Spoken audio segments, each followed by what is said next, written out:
मुखड़ा कि चहल तुम गोली चाहे हो तो छोड़ी मार है के तोरे चलते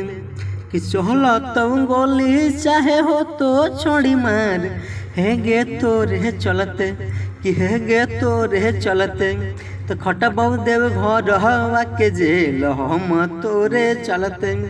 कि खटा बहु देव घर हवा के जेल हम तोरे चलते कि तोरे से करबौ शादी भले हो तो बराबादी छोड़ी तोरे चलते कि तोरे से करबौ शादी भले हो तो बराबादी छोड़ी तोरे चलते तो खटबौ गिरिडीह के जेल हम तोरे चलते कि खटबौ हम दू महका के जेल छोड़ी तोरे चलते। फर्स्ट अंतरा कि जब से देखली योगे नहीं दिलावा में धस गे ले जान हमर तो हंस के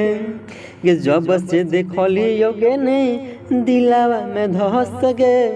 ले जान हमर तो हंस के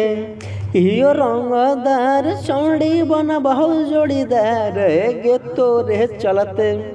हियो रंगदार चौड़ी बना बहु जोड़ीदार है गे तोरे चलते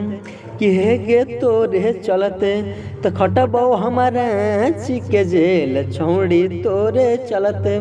कि खटबौ देव घर हवा के जेल छौड़ी तोरे चलते। लास्ट अंतरा कि छोड़ दे फिकर कोइल गहुआ समाज के बन जो दुल्हनिया तो मोहन टूराज के कि छोड़ दे फिकर कोइल गहुआ समाज के बन जो दुल्हनिया तो मोहन टूराज के कि कहे ओ राम सुने हो तो बदनाम छोड़ी तोरे चलते कि कहे हो राम सुने हो बहु बदनाम छोड़ी तोरे चलते गे छोड़ी तोरे चलते तो खटबौ देव घर हवा के जेल हम तोरे चलते कि खटबौ गिरिडीह के जेल छोड़ी तोरे चलते। इस सॉन्ग को कोई भी सिंगर गा सकते हैं, फुल फ्री सॉन्ग है और राइटर में नाम दीजिएगा राम दीपक।